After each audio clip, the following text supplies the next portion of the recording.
टोखा नगरपालिका 11 स्थित निर्मल बाटिका एकाडेमीले कक्षा 1 देखि 5 सम्मका विद्यार्थीहरूको वार्षिक सिकाइलाई व्यावहारिक रूपमा उतार्ने उद्देश्यले NextGen curriculum learning celebration and open house session कार्यक्रम सम्पन्न गरेको छ। कार्यक्रममा विद्यार्थीहरूले 1 वर्षभरि सिकेका ज्ञान, सिप र अनुभवलाई विभिन्न माध्यमबाट प्रस्तुत गरेका थिए। उनीहरूले शैक्षिक परियोजना, कला तथा विज्ञान प्रदर्शनी, प्रस्तुति र गतिविधिहरू मार्फत आफ्नो सिकाइको प्रभावहरू प्रदर्शन गरेका थिए। विद्यार्थीहरूका सृजनात्मक कार्यहरू हेर्न शिक्षक, अभिभावक तथा अन्य सरोकारवालाहरूको उल्लेखनीय उपस्थिति रहेको थियो। विद्यालयका प्रधानाध्यापक शिव थापाले विद्यार्थीहरूको समग्र विकासका लागि यो कार्यक्रम कोसेढुङ्गा साबित भएको बताए। उनले भने, हाम्रो उद्देश्य विद्यार्थीलाई पाठ्य पुस्तकमा मात्र सीमित नराखी व्यावहारिक ज्ञान दिनु हो। यो कार्यक्रमले विद्यार्थीको क्षमता उजागर गरिदिएको छ। मलाई लाग्छ 20वटा भन्दा बढी स्टलहरूको माध्यमबाट चाहिँ हामीले हाम्रो सिकाइका कुराहरूलाई यहाँ प्रस्तुतिकरण गरेका छौँ। हुन चाहिँ हामीले 1 वर्षमा 4वटा टर्ममा डिभाइड गरेर यो 4थो टर्ममा हाम्रो बाबु नानीहरूले गरेका कामहरूको सोकेस हो। यो हेर्दै गर्दा चाहिँ हाम्रो बाबु नानीहरूले क्लासरुममा कति व्यस्त हुनुभएछ त। यो सबै कामहरू हामीले घरमा गरेर लिएर आऊ भनेर होमवर्क दिएको होइन, हामी क्लासरुममै गराउँछौँ। भनेपछि हाम्रो क्लासरुमहरू चाहिँ पुरै वर्कसप बेसिसमा क्लासरुमहरू चलेको छ। अनि एक्टिभिटी बेस्ड लर्निङ हाम्रो फिलोसफी हो, त्यो मोडलमा हामीले पढाएका छौँ। अनि क्रियाकलापमा आधारित शिक्षण भन्छौँ।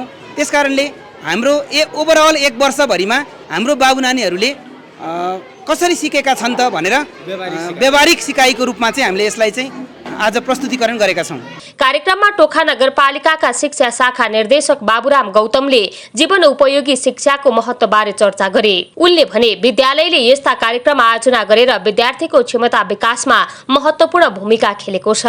विद्यार्थीहरूको सृजनात्मक र प्रयोगात्मक सिपलाई अघि बढाउन यस्ता क्रियाकलाप आवश्यक छन्। विद्यालयले विभिन्न अतिरिक्त क्रियाकलाप मार्फत विद्यार्थीका विभिन्न क्रियाकलापहरूको प्रदर्शनी गर्ने गर्छ। आज चाहिँ विद्यार्थी भाइ बहिनीहरूले कक्षामा तयार गरेका विविध क्रियाकलापहरूलाई डिस्प्ले गरेर आफ्नो अभिभावकलाई देखाउने चाहिँ चेष्टा गरिरहेका छन्। वास्तवमा विद्यार्थीहरूको सिकाइ भनेको कुनै कण्ठ गर्ने, घोक्ने भन्दा पनि आफैले पछि गएर जीवनमा गएर पछि भोग्नुपर्ने विभिन्न क्रियाकलापमा सहभागी हुने, सहयोग लिने, कसैलाई चाहिँ आफ्ना कुराहरू प्रदर्शन गर्ने, प्रतिक्रिया जनाउने भन्ने कुराहरू समाजमा भइरहन्छ।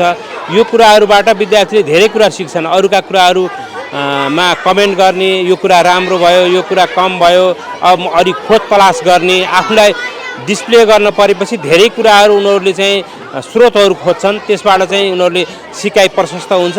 यो चाहिँ जीवन्त सिकाइ हो। एउटा कसैले कण्ठ गरेको, घोकेको भन्दा पनि यो सिकाइबाट विद्यार्थीहरूको भावी जीवनमा ठुलो सहयोग पुग्छ। विद्यालयको कार्यक्रम तथा पाठ्यक्रम साझेदार तथा न्यू मिलेनियम स्कुलका कार्यक्रम प्रमुख कविता अड्यालले परम्परागत शिक्षण पद्धति मात्र पर्याप्त नभएको बताइन्।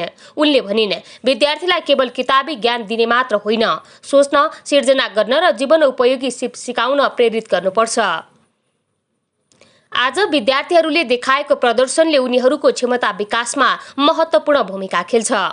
यस्तोले बालबालिकाहरूमा एउटा चाहिँ लिडरसिपको विकास हुन्छ।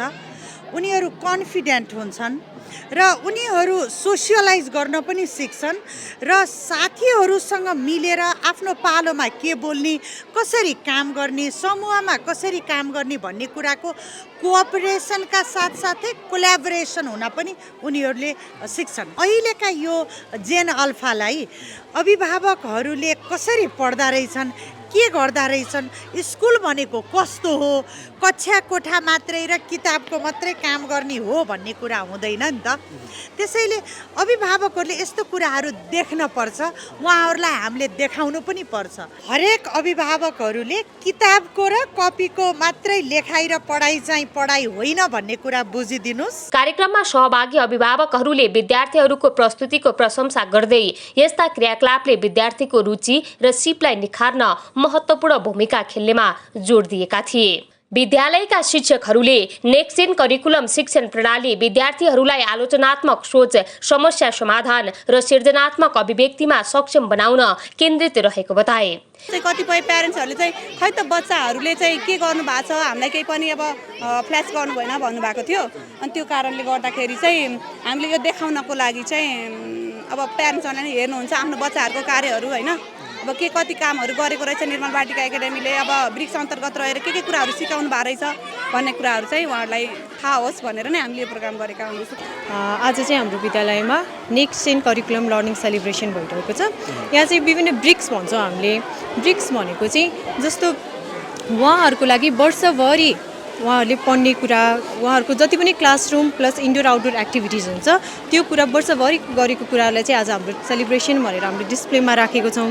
उहाँहरूको क्लासरुममा रिडिङको कुरा होस्, राइटिङको कुरा होस्, उहाँहरूको होलिस्टिक डेभलपमेन्टमा चाहिँ यसले कस्तो इम्प्याक्ट पर्छ, उहाँहरूले कसरी क्लासरुममा सिकिरहनु भएको छ भन्ने कुरा चाहिँ आज देखाइरहेको छौँ। So this is our exhibitions over here where our students will demonstrate what they have learned so far in their classroom and all the activities what we teaches them, and it not only enhance their mental capability, it's also help them physically and they will enjoy these things. So that's why we are demonstrating this to our parents as well, so they can also be a part of it. यो चाहिँ हाम्रो अब वर्षभरिको हाम्रो स्टुडेन्ट्सहरूको reflection भनौँ हैन, वर्षभरि उहाँहरूले के गर्नुभयो त, कसरी पढाइ भयो हैन, वर्षभरि वर्कसिटहरूबाट भयो कि गेम्सहरूबाट भयो कि सबै छ, हाम्रो वर्कसिटहरू पनि छ, गेम्सहरू पनि हामीले राखेका छौँ। निर्मल बाटिकामा चाहिँ कस्तो पढाइ हुन्छ त, एउटा ट्रेडिसनल ढङ्ग मात्रै नभएर एउटा मोडर्न ढङ्ग भनेको चाहिँ कस्तो हो भनेर देखाउने चाहिँ हाम्रो मेन उद्देश्य हो। अहिले चाहिँ हामी एकदम सन्तुष्ट छौँ। हाम्रो अभिभावकहरू पनि खुसी हुनुहुन्छ।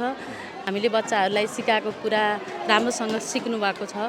हाम्रो क्लासमा भएको एक्टिभिटिजहरू नै सोकेस गर्न खोजेको हो, अनि कसरी हामीले मोडर्न वेमा चाहिँ बच्चाहरूलाई एजुकेसन दिइरहेछौँ भन्ने नै हो। NextGen curriculum learning celebration and open house session कार्यक्रम निर्मल बाटिका एकाडेमीको नवीन शिक्षण पद्धतिको उत्कृष्ट उदाहरण बनेको छ। विद्यार्थीहरूको उत्साहजनक प्रस्तुति, शिक्षकहरूको मार्गदर्शन र अभिभावकहरूको सकारात्मक प्रतिक्रिया नै कार्यक्रमको मुख्य विशेषता बनेको थियो।